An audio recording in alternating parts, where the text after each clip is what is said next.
Hi guys, I M Sheikh മറവി, an Indian doctor. അപ്പോൾ ഇപ്പോൾ കുറച്ച് അധികം കാലമായില്ലേ ഞാൻ വീഡിയോസും വ്ളോഗ്സൊക്കെ ഇട്ടിട്ട്. അത് വേറെ ഒന്നും കൊണ്ടല്ല, ഇടയ്ക്കൊന്ന് വെച്ച് കുറച്ച് ബിസി ആയിപ്പോയി. അപ്പോൾ എന്നാൽ നമുക്കിനി ബാക്കിയുള്ള നമ്മൾ ഇൻറ്റേൺഷിപ്പിൻ്റെ കാര്യങ്ങളൊക്കെ കേട്ടാലോ. ഇപ്പോൾ എനിക്ക് പോസ്റ്റിംഗ് എന്ന് പറയുന്നത് കമ്മ്യൂണിറ്റി മെഡിസിനിലാണ്, അഥവാ PSM പോസ്റ്റിംഗ് എന്ന് പറയും, preventive and social medicine. Community medicine പോസ്റ്റിങ്ങിൽ നമ്മുടെ ഡ്യൂട്ടി എന്ന് പറയുന്നത് ഹോസ്പിറ്റലുകളിലും മെഡിക്കൽ കോളേജസിലും മാത്രം ഒതുങ്ങിക്കൂടുന്ന ഒരു ഡ്യൂട്ടി ആയിരിക്കില്ല. കുറച്ച് നമ്മൾ കമ്മ്യൂണിറ്റിയിലേക്ക് ഇറങ്ങി ചെന്നിട്ട് കമ്മ്യൂണിറ്റി ഫേസ് ചെയ്യുന്ന ഹെൽത്ത് ഇഷ്യൂസും അതുപോലെ തന്നെ ഹെൽത്ത് റിലേറ്റഡ് ആയിട്ടുള്ള എല്ലാ കാര്യങ്ങളും പഠിക്കുന്ന ഒരു ബ്രാഞ്ചായിട്ടാണ് എനിക്ക് കമ്മ്യൂണിറ്റി മെഡിസിൻ തോന്നിയിട്ടുള്ളത്. ഈ ഫീൽഡിൽ ഇറങ്ങി വർക്ക് ചെയ്യുന്നതും അതുപോലെ തന്നെ സോഷ്യൽ വർക്കൊക്കെ ഇഷ്ടപ്പെടുന്ന ആൾക്കാർക്ക് എനിക്ക് തോന്നുന്നു എന്തായാലും കമ്മ്യൂണിറ്റി മെഡിസിൻ ഇഷ്ടപ്പെടും. അത് പറയാനൊരു കാരണം കൂടിയുണ്ട്. എന്തെന്നുള്ള കാരണം ഞാൻ വഴിയേ പറയാം. അപ്പോൾ നമ്മൾ എന്നത്തെയും പോലെ രാവിലെ എണീറ്റ് കുളിച്ച് നമ്മുടെ കാര്യങ്ങളൊക്കെ കഴിഞ്ഞതിന് ശേഷം ഞങ്ങൾ നേരെ പോകുന്നത് ഫുഡ് കഴിച്ചിട്ട് പഞ്ച് ചെയ്യാൻ വേണ്ടിയിട്ടാണ്. സോ വീഡിയോ എന്താണെന്ന് പറയാൻ മറന്നു. ഇന്നത്തെ വീഡിയോ എന്ന് പറയുന്നത് കമ്മ്യൂണിറ്റി മെഡിസിൻ പോസ്റ്റിങ്ങിൽ എനിക്കിന്ന് മെഡിക്കൽ ക്യാമ്പാണുള്ളത്. അപ്പോൾ ഞാൻ മെഡിക്കൽ ക്യാമ്പിൽ പോയിട്ട് ഞാൻ ചെയ്യുന്ന കാര്യങ്ങളും അതുപോലെ തന്നെ അവിടെ നടക്കുന്ന കാര്യങ്ങളും എന്താണെന്ന് കാണിക്കാനുള്ളൊരു വീഡിയോ ആണത്. അതിൻ്റെ കൂടെ തന്നെ കമ്മ്യൂണിറ്റി മെഡിസിൻ പോസ്റ്റിങ്ങിൽ ഞങ്ങൾ ചെയ്യുന്ന കാര്യങ്ങളും ഞങ്ങളുടെ ഡ്യൂട്ടീസും എന്താണെന്നുള്ളത് ഈ വീഡിയോയിലൂടെ ഞാൻ പറഞ്ഞുതരാം. രാവിലെ നമുക്ക് 8 to 8:30 സമയം എന്ന് പറയുന്നത് പഞ്ചിങ് ടൈമാണ്. പഞ്ചിങ് ടൈമിന് ശേഷം നമ്മൾ നേരെ വന്നത് ഫുഡ് കഴിക്കാനാണ് കേട്ടോ. അപ്പോൾ നേരത്തെ ഞാൻ പറഞ്ഞിട്ടുണ്ടായിരുന്നു എനിക്ക് ഡ്യൂട്ടി എന്ന് പറയുന്നത് മെഡിക്കൽ ക്യാമ്പിലാണ്. അപ്പോൾ നമ്മൾ രാവിലത്തെ ഫുഡ് മര്യാദയ്ക്ക് കഴിച്ചിട്ടില്ലെന്നുണ്ടെങ്കിൽ അതിൻ്റേതായിട്ടുള്ള ക്ഷീണം നമ്മുടെ മുഖത്തും റിഫ്ലക്റ്റ് ചെയ്യും കേട്ടോ. അങ്ങനെ രാവിലെ 8:30 ആകുമ്പോഴേക്കും ഫുഡ് കഴിച്ചതിന് ശേഷം നമ്മൾ ഡിപ്പാർട്ട്മെൻറ്റ് പോയിട്ട് നമ്മൾ രാവിലത്തെ സൈന് അറ്റൻഡൻസ് മാർക്ക് ചെയ്യണം. അങ്ങനെ നമ്മൾ രാവിലത്തെ പഞ്ചിങ്ങും നമ്മൾ അറ്റൻഡൻസ് മാർക്ക് ചെയ്തതിന് ശേഷം നമ്മൾ നമ്മുടെ ഹോസ്പിറ്റലിൻ്റെ ഫ്രണ്ടിൽ നമ്മുടെ ക്യാമ്പിൻ്റെ വണ്ടി വരും. ആ വണ്ടിയിലേക്ക് നമ്മൾ കയറാൻ പോവുക. നേരെ നമ്മുടെ മെഡിക്കൽ ക്യാമ്പിലേക്ക് ചെല്ലുക. ഇൻറ്റേൺഷിപ്പിലെ കമ്മ്യൂണിറ്റി മെഡിസിൻ പോസ്റ്റിങ്സിൽ നമുക്ക് മെയിൻ ഡ്യൂട്ടീസ് എന്ന് പറയുന്നത് റൂറൽ ഹെൽത്ത് ട്രെയിനിങ് സെൻറ്റേഴ്സിൽ, അതുപോലെ തന്നെ അർബൻ ഹെൽത്ത് ട്രെയിനിങ് സെൻറ്റേഴ്സിൽ, അതുപോലെ തന്നെ പ്രിവെൻറ്റീവ് ക്ലിനിക്കും പബ്ലിക് ഹെൽത്ത് ആക്ടിവിറ്റി, അതുപോലെ തന്നെ IHIP. എത്ര ഇൻറ്റേൺസ് ഉണ്ട്, എത്ര ഡേയ്സ് പോസ്റ്റിംഗ് ഉണ്ട്, ഇതെല്ലാം നോക്കിയിട്ട് നമുക്ക് ഈ ഡ്യൂട്ടീസൊക്കെ നമുക്ക് ഡിവൈഡ് ആക്കി തരും. നേരത്തെ ഞാൻ വീഡിയോയിൽ പറഞ്ഞിട്ടുണ്ടായിരുന്നു എനിക്കിന്ന് മെഡിക്കൽ ക്യാമ്പായിരുന്നു. അപ്പോൾ ഇന്നത്തെ മെഡിക്കൽ ക്യാമ്പ് എന്ന് പറയുന്നത് തിരുവില്ലാമല GVHSSലായിരുന്നു. ഞാൻ ഈ വീഡിയോ എടുക്കുന്നത് November 14, അതായത് ലോക പ്രമേഹ ദിനത്തിൻ്റെ അന്നായിരുന്നു നമുക്ക് മെഡിക്കൽ ക്യാമ്പ് ഉണ്ടായിരുന്നത്.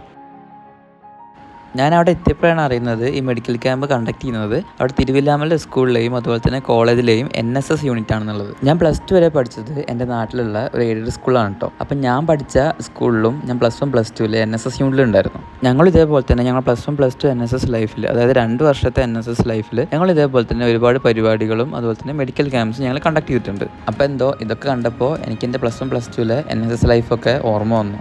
ഞങ്ങൾ മെഡിക്കൽ ക്യാമ്പിൻ്റെ അവിടെ എത്തിയപ്പോഴേക്കും ഏകദേശം 10 മണി 10:30 കേട്ടോ. അപ്പോഴേക്കും അവിടെ മെഡിക്കൽ ക്യാമ്പിൻ്റെ കാര്യങ്ങളൊക്കെ സ്റ്റാർട്ട് ചെയ്തിട്ടുണ്ടായിരുന്നു. ഇപ്പോൾ വേൾഡ് വൈഡ് ആയിട്ട് ഏകദേശം 11% അഡൾട്ട്സിലാണ് ഡയബറ്റീസ് ഡയഗ്നോസ്ഡ് ആയിട്ടുള്ളത്. പക്ഷേ ഏകദേശം 43% അഡൾട്ട്സിലും നമ്മുടെ ഡയബറ്റീസ് ഡയഗ്നോസ് ചെയ്യാൻ പറ്റിയിട്ടില്ല എന്നാണ് നമ്മുടെ IDF, അതായത് ഇന്റർനാഷണൽ ഡയബറ്റീസ് ഫെഡറേഷൻ പറയുന്നത്. സോ ഡയബറ്റീസ് ഡയഗ്നോസ് ചെയ്യാൻ വൈകും തോറും അതിനനുസരിച്ച് നമുക്ക് അതിൻ്റെ മാനേജ്മെൻറ്റ് ചെയ്യാനുള്ള റിസ്ക്കും കൂടുതലാണ്. ഇനി ഇൻ കേസ് ഡയബറ്റീസ് ഡയഗ്നോസ് ചെയ്ത് കഴിഞ്ഞാൽ നമുക്ക് ഫസ്റ്റ് സ്റ്റെപ്പായിട്ടുള്ള ലൈഫ് സ്റ്റൈൽ മോഡിഫിക്കേഷനിലൂടെ നമുക്ക് ഡയബറ്റീസ് കൺട്രോൾ ചെയ്യാവുന്നേ ഉള്ളൂ, അതായത് എക്സസൈസ്, ഫുഡ് കൺട്രോൾ എന്നിവയിലൂടെ. ഞാൻ ഈ മേൽ പറഞ്ഞ ലൈഫ് സ്റ്റൈൽ മോഡിഫിക്കേഷനിലൂടെ നമ്മുടെ ഡയബറ്റീസ് കൺട്രോൾ ചെയ്യണമെങ്കിൽ മാത്രമാണ് നമ്മൾ ഡ്രഗ്സും ഇൻസുലിനൊക്കെ സ്റ്റാർട്ട് ചെയ്യുന്നത്. അതാണ് ഞാൻ നേരത്തെ പറഞ്ഞത്, ഡയബറ്റീസ് എത്രയും പെട്ടെന്ന് നമുക്ക് ഡയഗ്നോസ് ചെയ്യാൻ പറ്റിയെന്നുണ്ടെങ്കിൽ നമുക്ക് അത്രയും പെട്ടെന്ന് നമ്മുടെ മാനേജ്മെൻറ്റ്സും കാര്യങ്ങളൊക്കെ നമുക്ക് സുഖമായിട്ട് നമുക്ക് ചെയ്യാൻ പറ്റും. ഞങ്ങൾ ഈ മെഡിക്കൽ ക്യാമ്പ് കൊണ്ട് മെയിനായിട്ട് ഉദ്ദേശിക്കുന്നത് വെച്ച് കഴിഞ്ഞാൽ മെഡിക്കൽ ക്യാമ്പിൽ വന്നിട്ട് വൈറ്റൽസും കാര്യങ്ങളൊക്കെ എടുക്കുക, അതുപോലെ തന്നെ നമ്മുടെ ഷുഗർ ടെസ്റ്റ് ചെയ്ത് നോക്കുക. ഷുഗർ ടെസ്റ്റ് ചെയ്യാനുള്ള സംവിധാനവും കാര്യങ്ങളൊക്കെ നമ്മുടെ ഈ മെഡിക്കൽ ക്യാമ്പിൽ ഉണ്ടായിരുന്നു.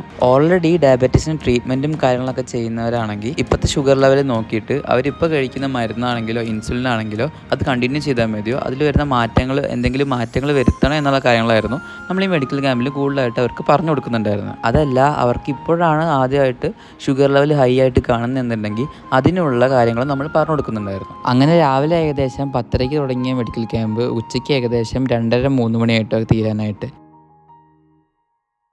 കൂടെ നിന്ന് പ്രവർത്തിച്ച നമ്മുടെ സ്കൂളിലെയും അതുപോലെ തന്നെ കോളേജിൻ്റെയും NSS യൂണിറ്റിൻ്റെ കൂടെ നമ്മളൊരു ഗ്രൂപ്പ് ഫോട്ടോ ഒക്കെ എടുത്തിട്ടുണ്ടായിരുന്നു കേട്ടോ. മെഡിക്കൽ ക്യാമ്പ് കഴിഞ്ഞപ്പോൾ ഏകദേശം ഒരു 10-20 മിനിറ്റ് നമുക്ക് എക്സ്ട്രാ കിട്ടിയിട്ടുണ്ടായിരുന്നു. ആ സമയത്ത് നമ്മൾ ചുമ്മാ സ്കൂളൊക്കെ ഒന്ന് ജസ്റ്റ് കാണാൻ ഇറങ്ങി. ഞാൻ നേരത്തെ ഈ വീഡിയോയിൽ പറഞ്ഞിട്ടുണ്ടായിരുന്നു ഞാൻ +2 വരെ പഠിച്ചത് ഒരു എയ്ഡഡ് സ്കൂളിലായിരുന്നു. അതുകൊണ്ട് എനിക്ക് ഈ സ്കൂളിലെ ഓരോ വരാന്തകളിലൂടെയും ഓരോ വഴികളിലൂടെയൊക്കെ നടക്കുമ്പോൾ ഞാൻ പഠിച്ച കാലഘട്ടങ്ങളിൽ ഞാൻ എൻ്റെ ഫ്രണ്ട്സിൻ്റെ കൂടെയും അതുപോലെ തന്നെ സ്കൂളിലൊക്കെ ചെയ്തിരുന്ന ഓരോ പരിപാടികളും കാര്യങ്ങളൊക്കെ ആയിരുന്നു കേട്ടോ എനിക്ക് ഓർമ്മ വരുന്നുണ്ടായിരുന്നു. സത്യം പറഞ്ഞു കഴിഞ്ഞാൽ ആ ബാല്യകാലമൊന്നും ഇനി തിരിച്ചു കിട്ടില്ല. പക്ഷെ നമ്മൾ ആ ബാല്യകാലത്ത് ചെയ്ത് കൂട്ടിയ സ്കൂളുകളിലും നമ്മുടെ വീടുകളിലും നമ്മുടെ ബാല്യകാല സുഹൃത്തുക്കളോടും ചെയ്ത് കൂട്ടിയ ഓരോ കാര്യങ്ങളും നമുക്ക് എന്നും ഓർക്കാനുണ്ടാവും. ഞാൻ ആ സ്കൂൾ ഇങ്ങനെ ആസ്വദിച്ച് നടന്നിട്ട് വീഡിയോസൊക്കെ എടുക്കുമ്പോഴായിരുന്നു കേട്ടോ ഒരു കൗതുകമായിട്ടുള്ളൊരു കാഴ്ച കണ്ടത്. ഞാൻ വീഡിയോ എടുക്കുന്നത് കണ്ടിട്ടാണ് അറിയില്ല, സ്കൂൾ കെട്ടിടത്തിലെ ഓരോ ചാനലിലൂടെ കുട്ടികളായിട്ട് നോക്കിയിട്ട് ചേട്ടാ എൻ്റെ വീഡിയോസും എടുക്കുമോ എന്ന് ചോദിക്കുന്നുണ്ടായിരുന്നു. അപ്പം ഞാൻ എന്ത് ചെയ്തു, അവരുടെ സന്തോഷത്തിന് വേണ്ടിയിട്ട് അവരെ എൻ്റെ വീഡിയോയിലാണ് ഇൻക്ലൂഡ് ആക്കി. അങ്ങനെ ഞങ്ങളുടെ മെഡിക്കൽ ക്യാമ്പും നമ്മുടെ സ്കൂളിലെ ജസ്റ്റ് ഒരു വിസിറ്റൊക്കെ കഴിഞ്ഞതിന് ശേഷം നമ്മൾ നേരെ നമ്മളെ മെഡിക്കൽ ക്യാമ്പ് അവസാനിപ്പിച്ച് നമ്മൾ തിരിച്ചു പോകാൻ നോക്കുകയാണ് കേട്ടോ. നമ്മൾ ഉച്ചഭക്ഷണം കഴിച്ചത് നമ്മുടെ സ്കൂളിൻ്റെ തൊട്ടടുത്തുള്ള ഒരു ഹോട്ടലായിരുന്നു. അപ്പോൾ ഹോട്ടലിലെ കണ്ടിരുന്ന ഓരോ കാഴ്ചകളാണ് കേട്ടോ ഞാൻ ഈ വീഡിയോയിൽ ഇൻക്ലൂഡ് ആക്കുന്നത്. നമ്മൾ ഫുഡ് കഴിക്കായിരുന്ന സമയത്ത് വാളിലൊട്ടിച്ചിരുന്ന ഓരോ കോമഡി കണ്ട് ഞങ്ങൾ ചിരിച്ചുകൊണ്ടിരിക്കുകയായിരുന്നു. നിങ്ങൾ വീഡിയോൻ്റെ ഇടയ്ക്ക് ആ കാര്യങ്ങളൊക്കെ ഒന്ന് പോസാക്കി ഒന്ന് വായിച്ചു കഴിഞ്ഞാൽ നിങ്ങൾക്ക് മനസ്സിലാവും എത്ര കോമഡി ഉള്ള കാര്യങ്ങളാണ് അവർ ആ വാളിൽ എഴുതി ഒട്ടിച്ചിട്ടുള്ളത് എന്നുള്ളത്. അങ്ങനെ കോമഡി വായിച്ച് ചിരിച്ച് അതുപോലെ തന്നെ നല്ല അടിപൊളി ഫുഡും കഴിച്ചതിന് ശേഷം നമ്മൾ നേരെ തിരിച്ചത് നമ്മുടെ ഹോസ്പിറ്റലിലേക്കാണ്. ക്യാമ്പ് കഴിഞ്ഞതിന് ശേഷം അങ്ങനെ വലിയ പരിപാടികളൊന്നും പിന്നെ ഉണ്ടായിട്ടില്ല.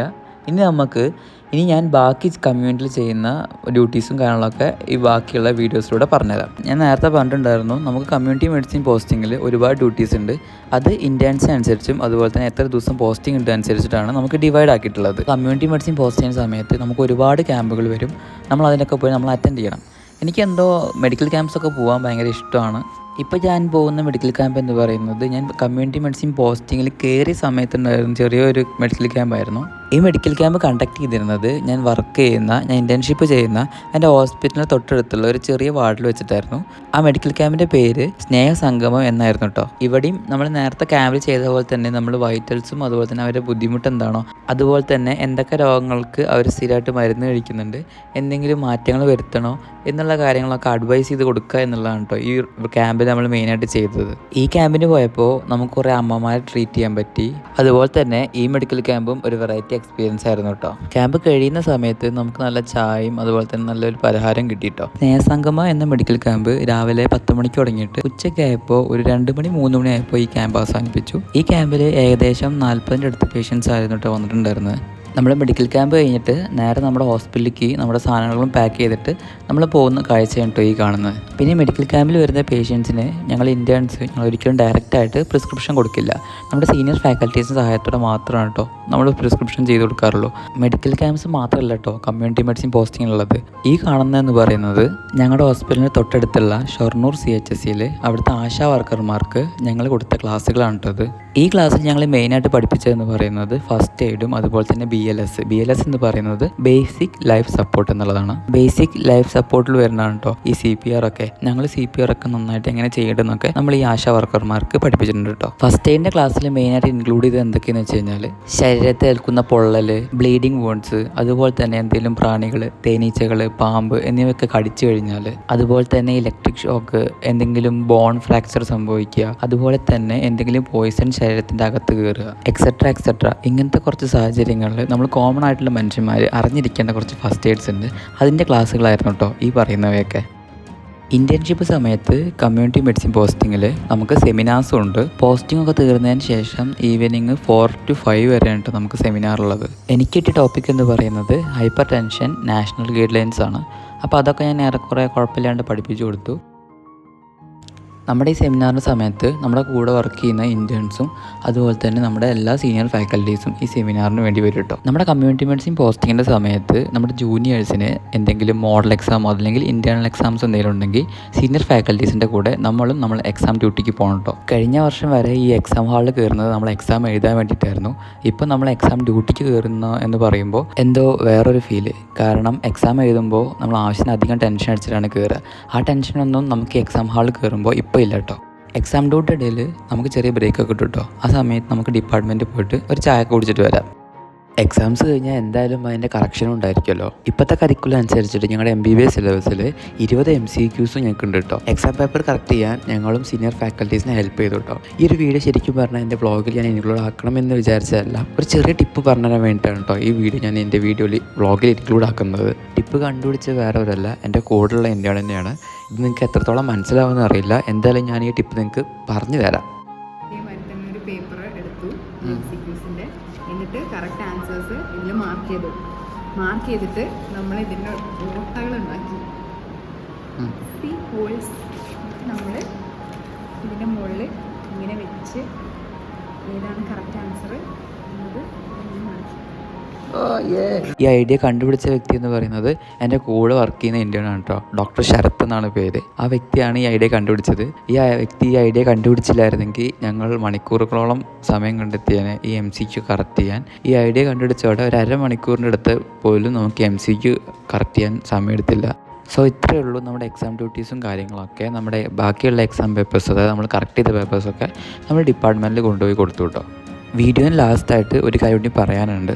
നമ്മുടെ ജൂനിയേഴ്സിന് ഇപ്പോഴത്തെ MBBS കരിക്കുലം അനുസരിച്ചിട്ട് ഫാമിലി അഡോപ്ഷൻ പ്രോഗ്രാം എന്ന് പറയുന്നൊരു പ്രോഗ്രാമാണ് കേട്ടോ ഉള്ളത്.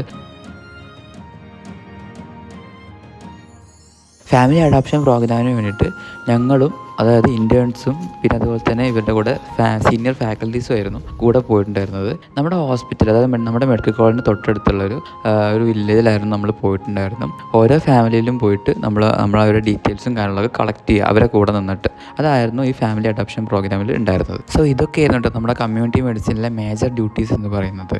ഇതിൻ്റെ കൂടെ തന്നെ നമ്മുടെ പെരിഫറൽ ക്ലിനിക്സിൽ പോകുന്ന വീഡിയോസും അതുപോലെ തന്നെ പ്രിവെൻറ്റീവ് ക്ലിനിക്ക് IHIP എന്നുള്ള ഡ്യൂട്ടീസിനെ പറ്റിയിട്ടും ഞാൻ പറയാൻ ബാക്കിയുണ്ടായിരുന്നു. ആ ഡ്യൂട്ടീസിനെ പറ്റിയിട്ട് ഇനി പറയാൻ സമയമുണ്ട്, അല്ലെങ്കിൽ അടുത്തൊരു വീഡിയോ ഇറക്കുന്നുണ്ടെന്നുണ്ടെങ്കിൽ എന്തായാലും ഞാൻ ഇൻക്ലൂഡ് ആക്കാം കേട്ടോ. അതും വലിയൊരു ഡ്യൂട്ടിയുള്ളൊരു കാര്യമല്ല, പക്ഷേ ഇനി ഒരു വീഡിയോ ഇറക്കുകയാണെങ്കിൽ ഞാൻ അതിലെന്തായാലും ഇൻക്ലൂഡ് ആക്കാം. സോ ഇത്രേ ഉള്ളൂ ഇന്നത്തെ എൻ്റെ കമ്മ്യൂണിറ്റി മെഡിസിൻ പോസ്റ്റിങ്ങിൻ്റെ ഒരു ഫുൾ വീഡിയോ എന്ന് പറയുന്നത്. സോ ബാക്കിയുള്ള ഇന്റേൺഷിപ്പ് സ്റ്റോറീസും വ്ളോഗ്സും കാണണമെന്നുണ്ടെങ്കിൽ thank you for watching my video.